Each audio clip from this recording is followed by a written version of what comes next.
Assalamualaikum and good day to my lecturer and viewers.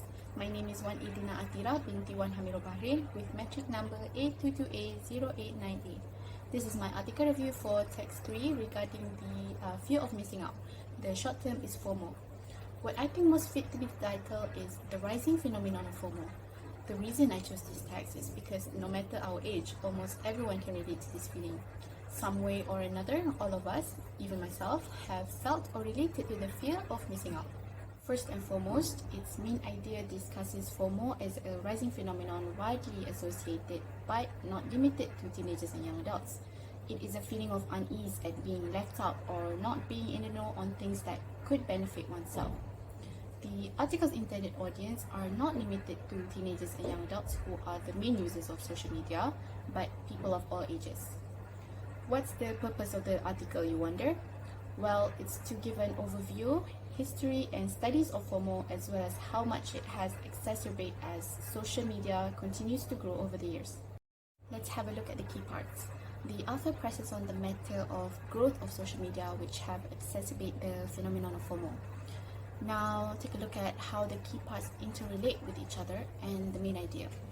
In paragraph 3, it is said that FOMO have been felt for a long time before the growth of social media worsened its occurrence in people. This then led scientists to study more of FOMO's trends and impacts. As shown in paragraph 4, scientists at Kelantan and McGill University discovered that FOMO's negative feelings are more evident at the end of the day or the week, and by people who carries out obligatory work. For example, it is more likely to happen if you're a student studying or you're an adult working at a desk job. This is the reason why FOMO is generally associated with young people as well as those who use social media. Some research even states that people of all ages experiences it, regardless of social media use. You can find this in paragraph 6. How did the author generate interest in the argument?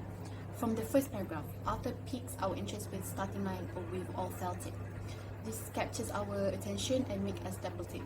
It begs the question of what is the feeling that we've all felt, and the sense of wanting to continue reading. How did the author convince its readers of her or his argument? The author's argument is supported with multiple evidence such as articles, studies, and research carried out by important people over the years. What are some of the evidence provided with the text?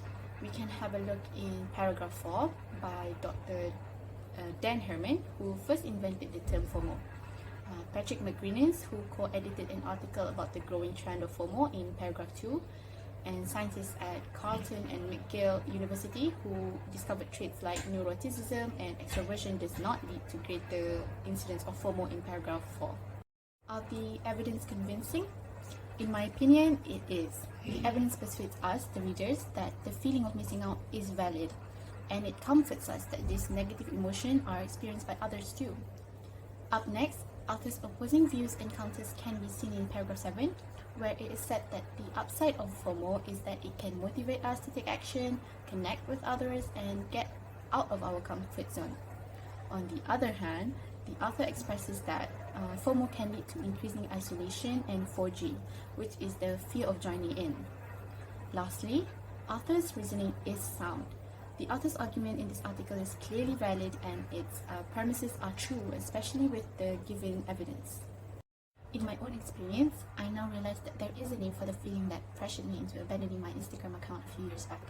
Being online, scrolling through friends' posts heightened an emotion of envy in myself. It disappointed and disgusted me, which was why I uninstalled the app and seldom use it now. I had experienced FOMO, which eventually led to isolating myself. To conclude, we learned that FOMO does have its advantages, such as giving encouragement that we can exceed and do better than the people we see online.